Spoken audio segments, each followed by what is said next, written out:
Hey, good morning. You caught me trying to wash the sins off my planter. Hey, Glenn Longabaugh here, agronomist for Premier Ag. Now, when we think about soybean production and we think about this time frame, we're in the second half of June. This is normally when they go in grand growth, and this is when we start putting our strategy together for building higher yields. Now, not all the soybeans are in the same stage, right? This is really unusual. We have soybeans that were planted really early, early April beans that are chugging right along, and we have soybeans that are not even out of the ground yet. So we're not gonna use a one size fits all when we think about jacking up soybean yields. So let's start with the good. I think this represents the good, right? What we have here is some April planted soybeans that are at modest seeding rates. They've got a fair amount of vegetative growth. They haven't quite yet knitted the rows together, but this is a great palette to paint higher yields, right?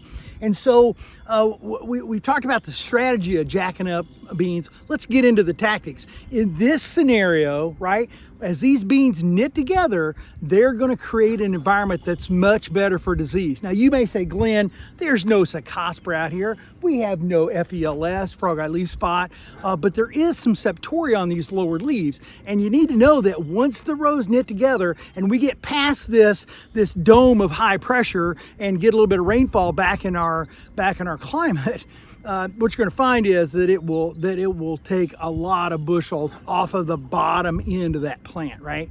And so what is the strategy? Well, the strategy is to make higher yields. What's the tactics? Well, the tactic is going to be to get out here as these rows close, take a tissue sample and start putting our program together, whether that is using something like a gainer high K here because we don't want to stimulate a bunch of vegetative growth, and then maybe supplement that with micronutrients, whether that's ZMB or Max-N manganese, Max-N boron, Max-N copper, right?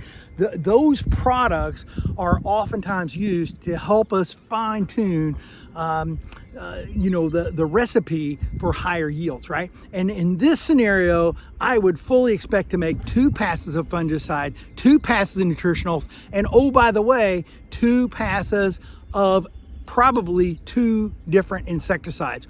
We already can find Japanese beetles out here, and it's only a matter of time before we start to find what?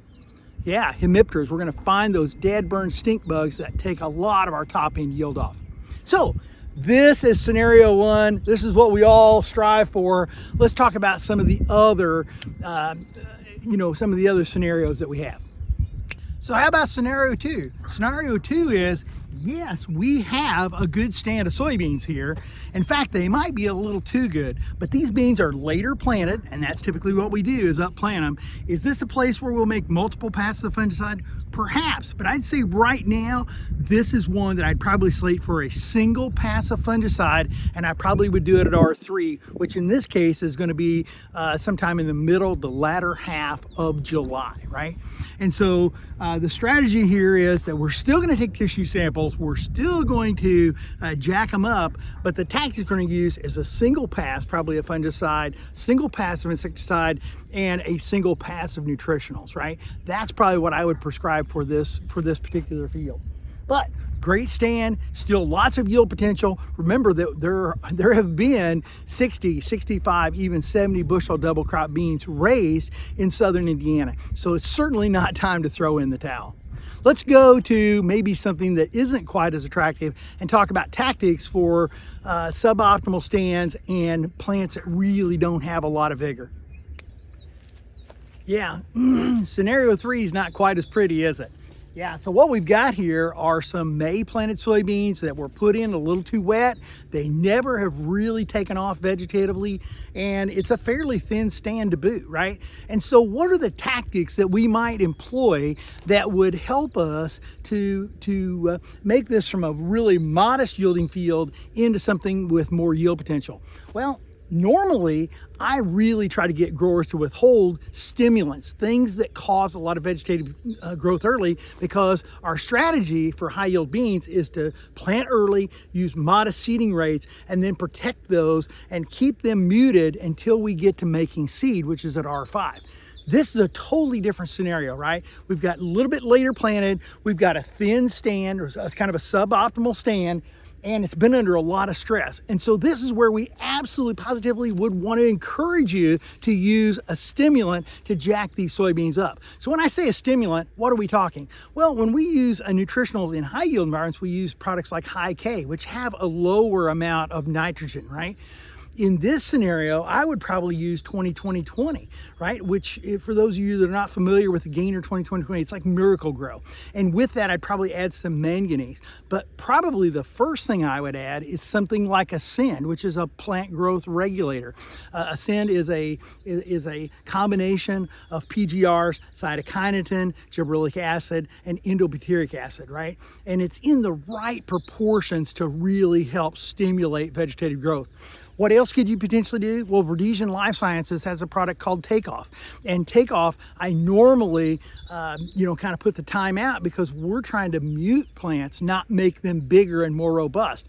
Takeoff works on that glutamine synthesis cycle, kind of props it up. So you might not want to use it with Liberty herbicide, but I can tell you that for this scenario, this would be an excellent candidate for Takeoff, an excellent candidate for 20-20-20, an excellent candidate for things like Ascend. So let's look at one last scenario, and then maybe we'll finish with a final thought. So how about scenario 4, right? So in scenario 4, we've got a pretty decent stand of beans. In fact, I would say might be a little bit excessive if it weren't for the fact that they're really late planted, right? All we have are cotyledons and in some cases unifoliates showing, right? So these are really late planted soybeans, good stand. What would be the strategy and what would be the tactics that we might use? Well, it's going to be exactly the same as scenario 3, right? In this case, they're late planted, so they're going to be behind. They're probably going to be muted all season long.